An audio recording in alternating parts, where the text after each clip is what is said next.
Hello, I'm Todd Hall, President and CEO of TruLiant. As we mark our 70th anniversary in 2022, we reflect on a rich history that would not be possible without the support of the great city of Winston-Salem. From our humble beginnings in 1952 to the present, where we will soon serve over 300,000 members, hire our 1,000th employee, and exceed $4 billion in assets, to a future poised for continued growth. I am proud of the work we are doing together. TruLiant is grateful for and remains committed to Winston-Salem and all of Forsyth County. Welcome to the Greater Conversations podcast. I'm Deetra Miller, the Director of Member Relations and Engagement at Greater Winston-Salem, Inc. We'll use this platform to showcase our local businesses, our community, and their stories.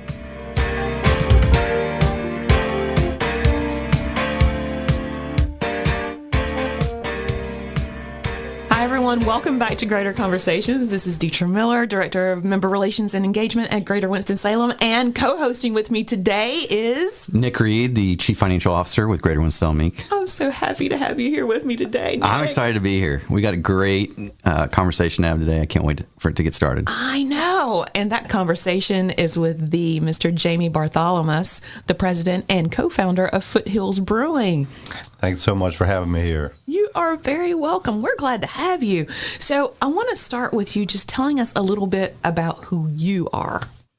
Okay. I was born in Queens, New York, grew up in Delaware and Pennsylvania, and when I was 17, went to college at University of Georgia in Athens. Got a degree in anthropology. Wow. 1996. During that time, I found a love of brewing, and while I was in college, I started working at the first brewery in Athens. It's called Blind Man Ales, and it was kind of the blind leading the blind a little bit. But it was a great time, and learned a lot there about what to do and what not to do, and kind of kicked off my career. So I've been in the beer business since I was 19. Wow. So 28 years now. 19 and beer. It seems like the ages don't correlate a little bit. But how really the love of beer, was it the process that really drew you in, or was it just being a fan of beer? What? I mean, so as an anthropology major, it's the study of culture, and alcohol ties all in since the beginning of really the civilization, where people went from nomadic to more sedentary. They were growing crops, and there was alcohol. It goes together just like seamlessly, pretty much. So, okay. So it was just kind of this, as you study people, you can't really do it without studying alcohol. And a lot of anthropology majors were homebrewers, and I taught one of my professors how to brew back then. So it was just part of the. It wasn't any classes on beer back then. It was a lot less popular than it is today. Back then, we had to talk people into trying craft beer. Now it's everywhere. So yeah, it is everywhere. Yeah. And you have made Winston-Salem super popular in the craft beer industry. So thank you for that. Sure. And speaking of which, what brought you to Winston-Salem? Yeah. So after I left Athens, I moved to Asheville for a while. I was also doing some archaeology and brewing at the same time. I was kind of looking to get into the beer business in Asheville. Ended up diverting to Hickory, where I stayed for 4.5 years at Old Hickory Brewery, where I met my wife, or now wife. And then, kind of decided I wanted to try to build a brand. So started looking for some people who I might partner with, and found a group of people who were looking to open something in Winston. So I kind of brought the brewing background side of it, and initially 4 of us, and then now it's down to two families who own Foothills. So that's amazing. Yeah. Okay, so the 2 families are yours, of course, yeah. and Matt and Meredith Maston, who are Matt is from Winston here and longtime community members, and he works at Truist, and his wife Meredith is me and her work together closely at our offices. She's our controller. Okay. I love that Foothills. So we have is great, homegrown. so it's great to be able to work with her because I can trust her, and she's my partner, and everything is in her interest is in my interest, and the company's interest, obviously. So it's great to be able to work closely with her. And, yeah, that's amazing. Now, when you guys decided to come together and start the brewery, what made you decide to call it Foothills? And this is a two-part question. What made you decide that this is actually going to work?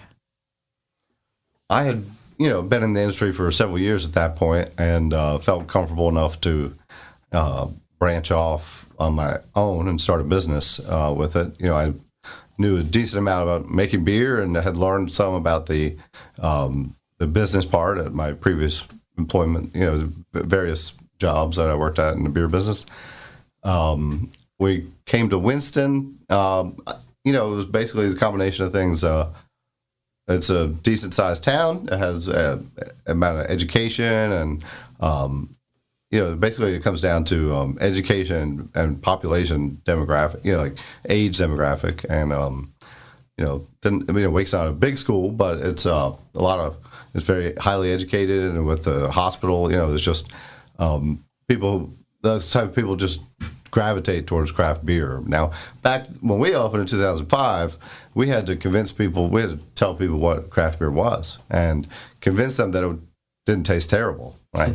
So there was a lot more challenges than today. We were the 19th brewery to open in North Carolina. Oh, okay. And some had opened and closed, before that.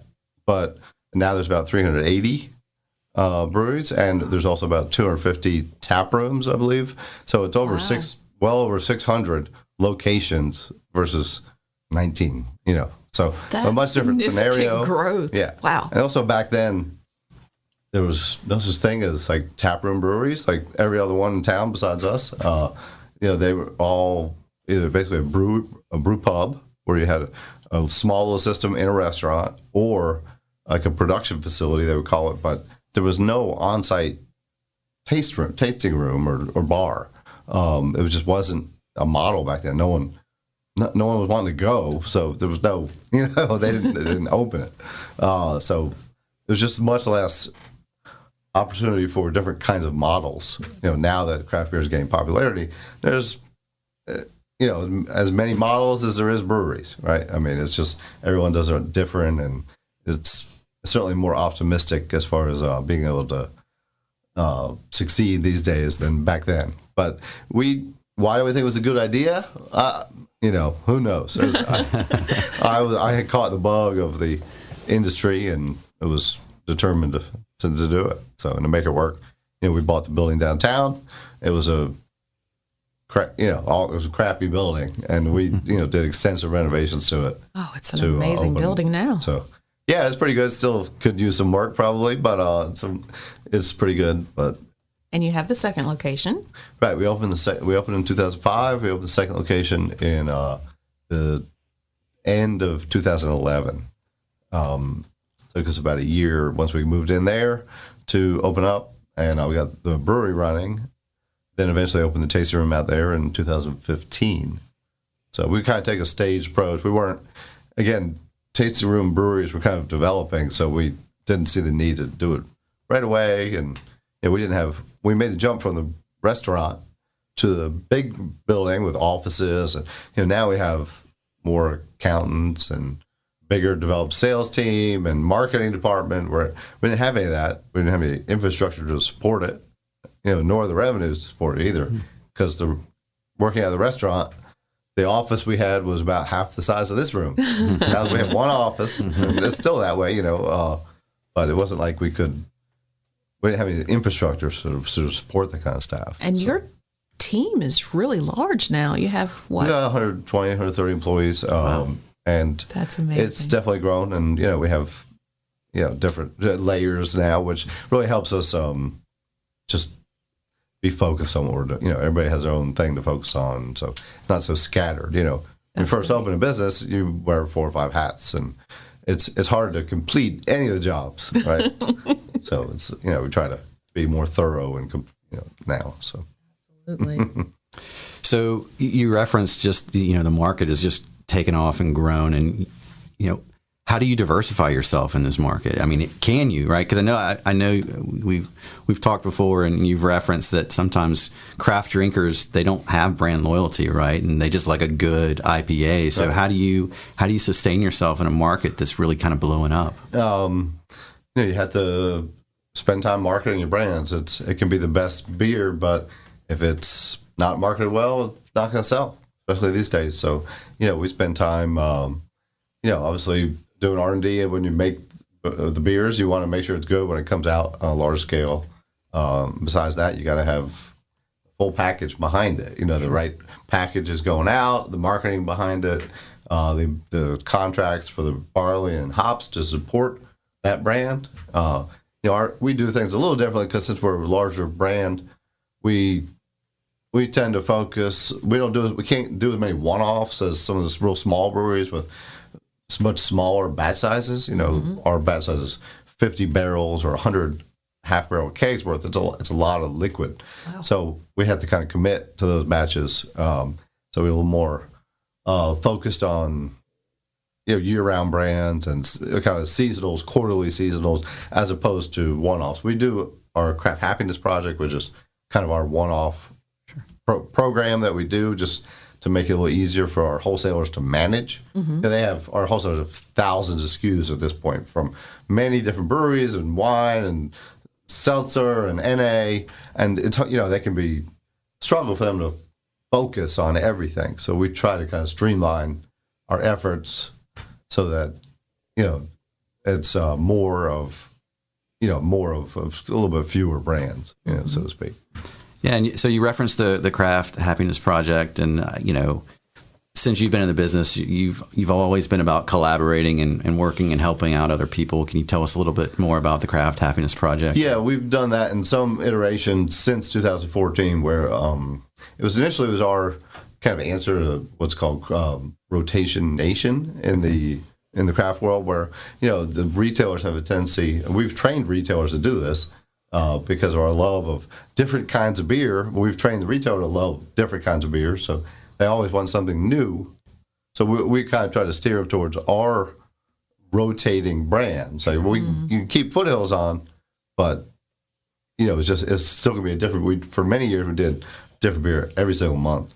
It was just really difficult to manage for everybody, which made it really fun and exciting. Right? It was like it's our effort to stay small as we kind of get larger. It's like you try to replicate what it was like when you were real tiny. It's like, oh, we got to get this done tomorrow, and it's barely getting done, and it keeps everybody on our toes and kind of keeps us young, so to speak. Mm-hmm. You know what I mean?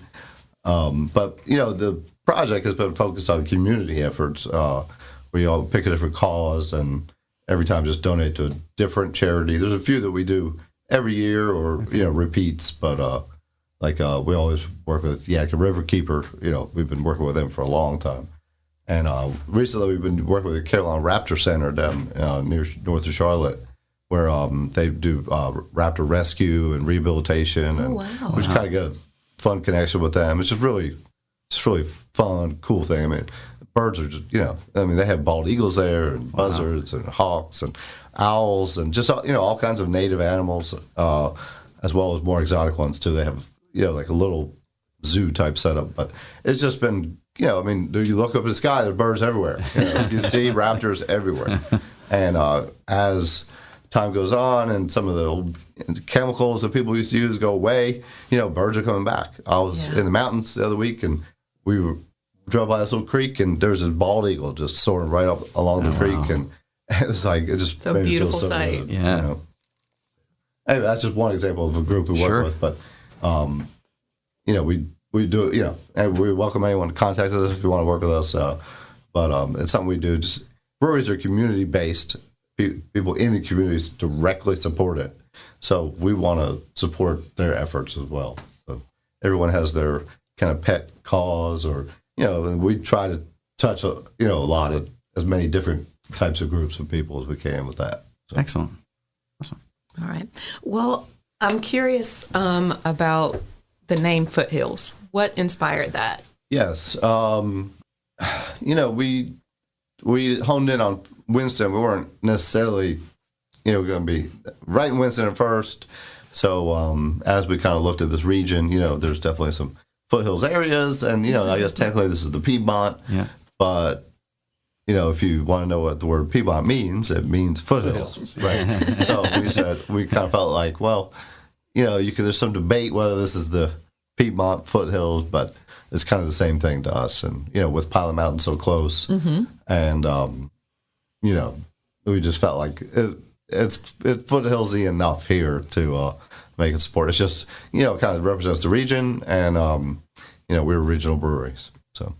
Well, I love the name. And another thing that I love about your beers, and I'll be honest, I'm not a big beer drinker, but I love your colorful branding on your beers. There was one that was at one of the events we had recently for Greater Winston-Salem, our Founders Forum. Yes. And your Festival Express. Festival Express. Yeah. I'm looking at this can like, is that a soda? Like, what is this? No, it's a Foothills beer. And it looks like it has a Soul Train on it. It's really cool. And I saw a video of you the other day. I was saying earlier for the folks listening that I wanted to make sure that I pronounced Jamie's last name correctly. So I was looking at YouTube videos of Jamie pronouncing his name. But anyway, you had this super tall can of beer. I don't know what it was, but it just had these beautiful orangey and yellow colors. So that was probably one of our Craft Happiness brands. It was all kind of one solid color. How do you come up with the ideas for the designs? So we have a design team here in town. There's an elf in the room. It was formerly Shapiro Walker. Cheek. Yeah, Chad Cheek, formerly Shapiro Walker Design. And back in 2004, when we were designing our brand, there's a guy named Kyle Webster who lives here in Winston. And he worked at Shapiro Walker as an illustrator, and he is an amazing illustrator. And he's done basically all of our logos. We've kind of focused on the icon. When we first started making logos, it was we only did draft beer, so we weren't designing labels for bottles or cans. It was for a rectangle that would go on a tap handle, right? Okay, that was the only image we had. So everything was designed with that in mind. So actually, Festival Express was one of the first ones we've designed with the whole label in mind. Like we've converted some of our labels to cans and bottles, obviously, but it was one that we designed with the whole, kind of portrait in mind. So it made it really fun for us to just be able to do that. Because a lot of our brands are more of a legacy brand that we've had for many years. So, Kyle, he. I'll give a little props for him. He made a company called Kyle's Brushes, which are these digital brushes that go on like Apple, the Apple painting pads and stuff. Yeah. Sure. And then he sold that company to Adobe. So he's wow. And now he goes around, Nice. Supporting Adobe and the stuff that the brushes he created. He travels the world and all the stuff. So he's we're real happy just anytime we get to get him to work on our labels again, we're just always excited because he's just fun to work with and a great guy. But that's awesome. And then of course Chad Cheek, has been instrumental to, as we've shifted to cans. It was about the time the Elf in the Room was taking over Shapiro Walker Design, so it's kind of had a new life to our brand a little bit because we moved to cans. So we've kind of got to redesign everything, and the Festival Express we do a lot of outdoor events and baseball stadiums and music festivals. That's a large part of our marketing plan so we decided to make a beer to celebrate it. Unfortunately, it came out the month before the pandemic. So all of our plans for, promoting that brand completely went away. But anyway, all that's starting to come back now, and we're happy to finally see a lot of that, spirit to be able to come back. Yes. Festival Express is actually we kind of took it from this movie. It was called Festival Express. Oh, okay. It was, long story short, Grateful Dead trans-Canadian train ride. So they drove across Canada and played, wherever they stopped, they'd play a show. But the movie was more about on the train, all the crazy antics, and I think Janis Joplin and a bunch of, other people were on that train.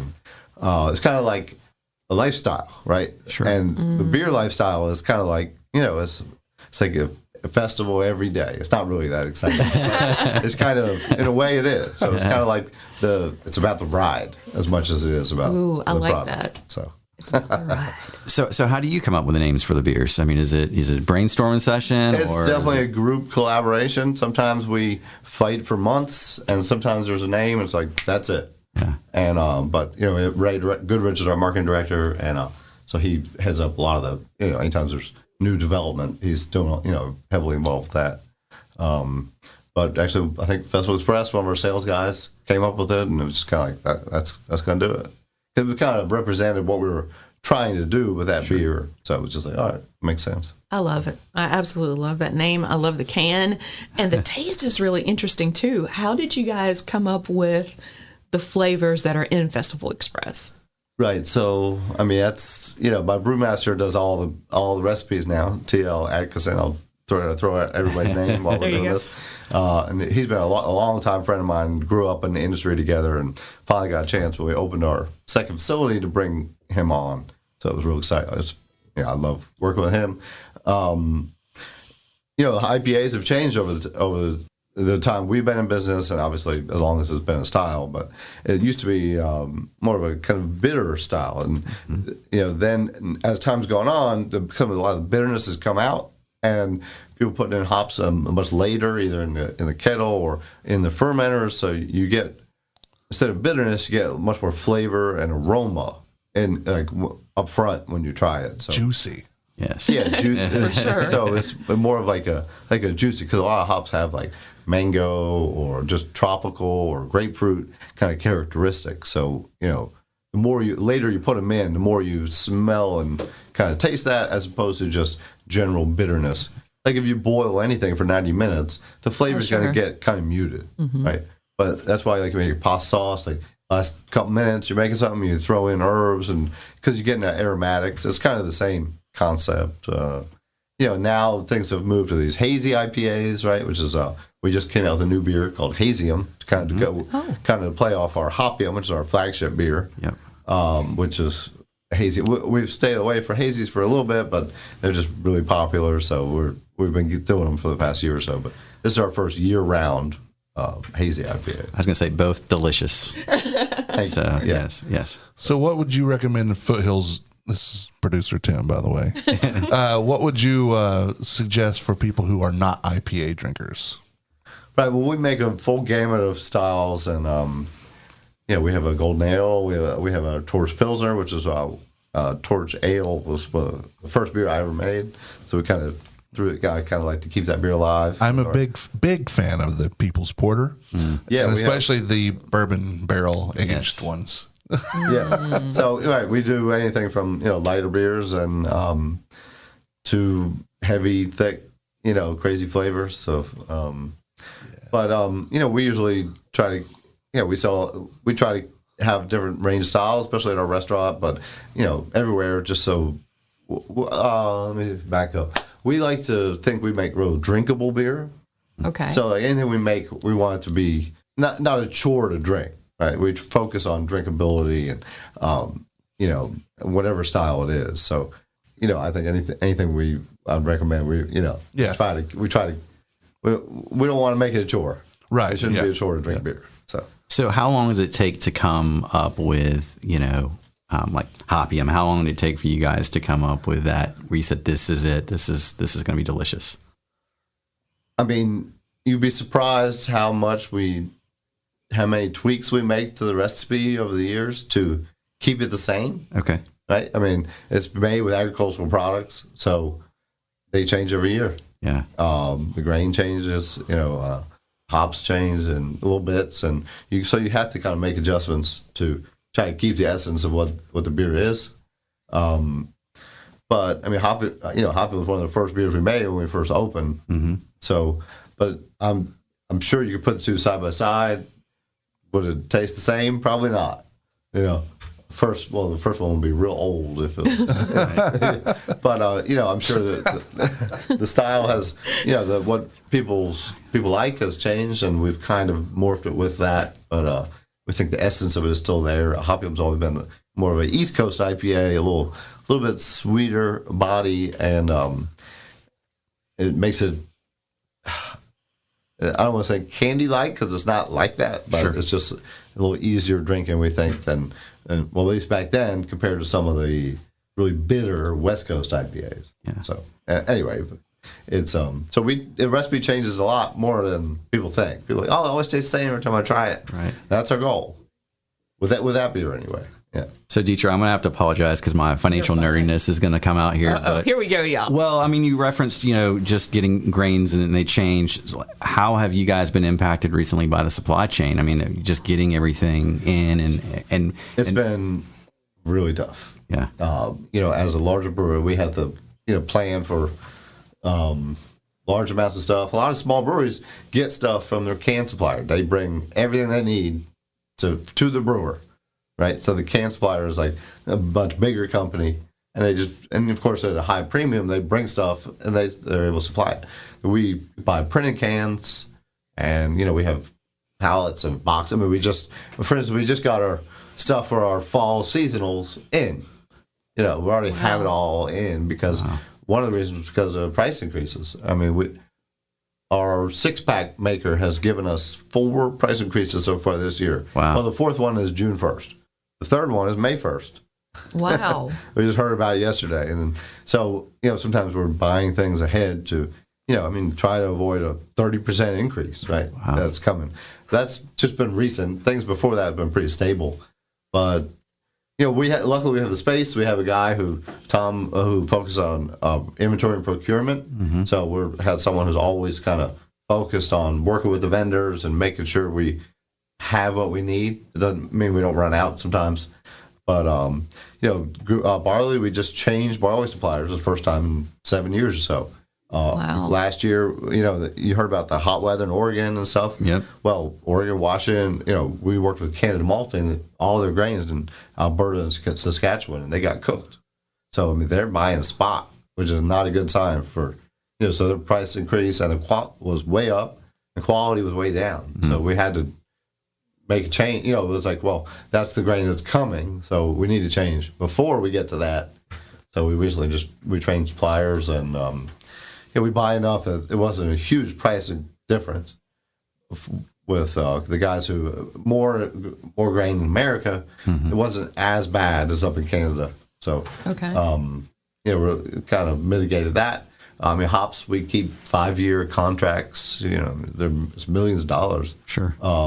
That to supply, we know we're going to make hoppy, so we need those raw materials, and we need it at a reasonable cost. So, we just keep contracts around to make sure we get good pricing and consistent supply. We also go out west or have past couple of years because of COVID, they've shipped the hops here, but we do selection where you get like 8 different selections from different farms, and we say, okay, this is the one that smells what we want it to smell like. The last couple of years have been fires out west, so you want to make sure you're not getting smoke-tainted hops. And, we've seen some of them in the selections that have been smell like campfire. It's like, yeah, you don't want that. Right. Wow. Maybe in that barrel-aged beer, you'd like that. Yeah. But try to keep it out of that. I like that. I like the smokiness in that for sure. So, we take efforts because we're kind of big enough to be able to do this kind of stuff where smaller brewers are kind of at the mercy of what they get.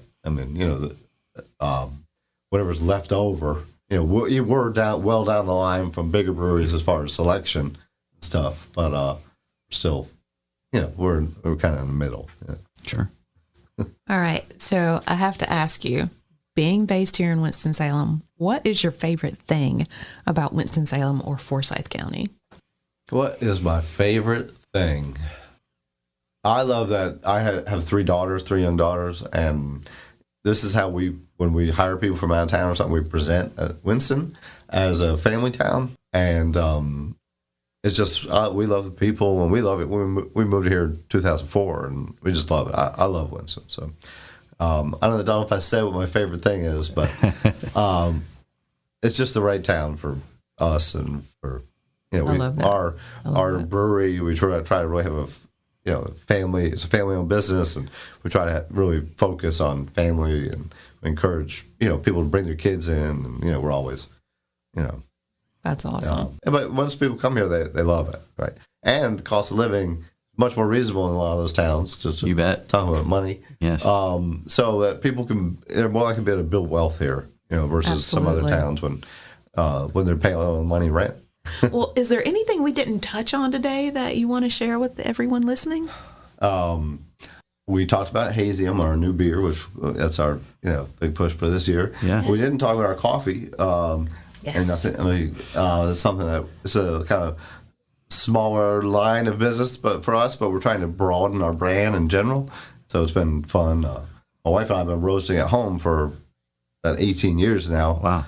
And it's just something we loved. Even now that we make coffee at Foothills, we still roast at home. Wow. Just because it's such a ritual, habit, the cold coffee, experience in the morning. I still buy from the same place online, even though I could get beans from myself for half the price. I could buy it from my company for half the price.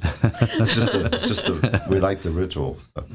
But fun. yeah, we started when Bookmarks opened next to us. Yes. We kind of been thinking about utilizing that space. Every single person that came into that building to look at it, we talked to, because we were right there next to it, and they're like, "Oh, would you want to do this here?" So we kind of thought about using that space, and we heard I saw an article where Ginger, the former director, was talking about opening that spot, moving from Sawtooth. I called her up. I was like, "Well, did you ever think about having a coffee shop in there?" And she's like, "Yeah, we were going to call you and see if you wanted to open a spot in the coffee shop." And I said, "Well, how about we open it next to it? That way, we don't have to be dependent on what their hours are and that kind of stuff." And we have been, for years, we have Foothills. We could not do a party of really 30 people because the way our restaurant is set up, we just didn't have a space to section off. We have a little private dining room that fits about 30. Our upstairs area, it's a real social area, but it's noisy a little bit. So it wasn't great for private parties. So, we've expanded our kitchen. We opened Footnote. And, now we're to, anywhere from weddings to, rehearsal dinners, anniversaries, first birthday parties, fun. whatever it is. And so it's just, it worked. The coffee part worked with the bookstore, kind of a symbiotic relationship. And, also we really appreciate having the bookstore there because people looking at books, they see a party goes on, they're like, oh, I might do it here. It's kind of a non-assuming place, and we think very affordable compared to a lot of other, banquet spaces and that kind of stuff. So it's just been a great relationship. We love working with Bookmarks, and so we appreciate that relationship as well. So for everyone listening, let them know how to basically, if they want some of your amazing coffee, if they want some of your amazing beer, if they want to rent out the venue, where do they need to go? How do they find you? They could start with hello@foothillsbrewing.com. That's kind of our info email. Or you can go to our website, foothillsbrewing.com, where all that information. We also are on most, social media platforms where we are, engaged, daily with the people who engage with us. So that's awesome. That's awesome. Or just come see us, at the pub. That's a better idea right there. Yeah. That's where we're heading to, right? Right after this? It sounds like a good idea. Yeah. For a lunch. Yes. Yeah. Yeah. Sounds good. Sounds real good. Well, Jamie, we could sit here and talk to you for hours, but we're going to go ahead and wrap up. Thank you so much for being here today. Nick, thank you for co-hosting. Oh, this was fantastic. Thank you so much for having me. I love talking about beer in our industry. I've been a board member of our guild this is my 12th year. Oh, wow. Congratulations. Out of the 15 years of its existence. And I love advocating for our industry and, of course, for Foothills, too. So absolutely. All right. Well, you guys, thank you for listening, and until next time.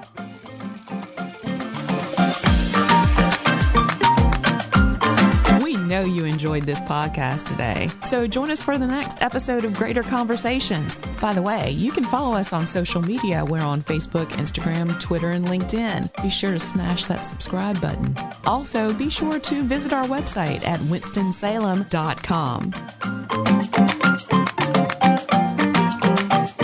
The views views and opinions stated in this podcast are solely those of the contributors and not necessarily those of our sponsors, distributors, or hosting companies. This podcast is copyrighted and cannot be reproduced without expressed written consent of Greater Winston-Salem, Inc. or your toast.